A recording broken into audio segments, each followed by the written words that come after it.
বন্ধুগণ, আমরা অভ্যুত্থান করেছিলাম এই কারণে, আওয়ামী সরকার যে নীতিতে রাষ্ট্র পরিচালনা করবে সেই নীতিতে রাষ্ট্র পরিচালিত হবে না।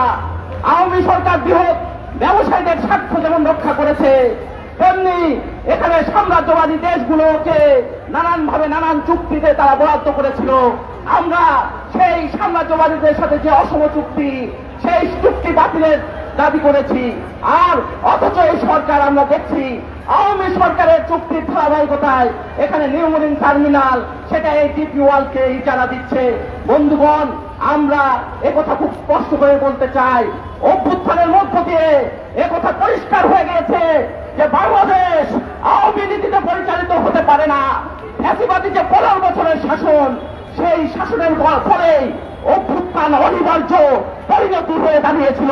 ফলে সেই অভ্যুত্থান বাংলাদেশে সংগঠিত হয়েছে। সেই নীতিতে বাংলাদেশ পরিচালিত হতে পারবে না। জনগণের মতামতের ভিত্তিতে রাষ্ট্র পরিচালনা হতে হবে।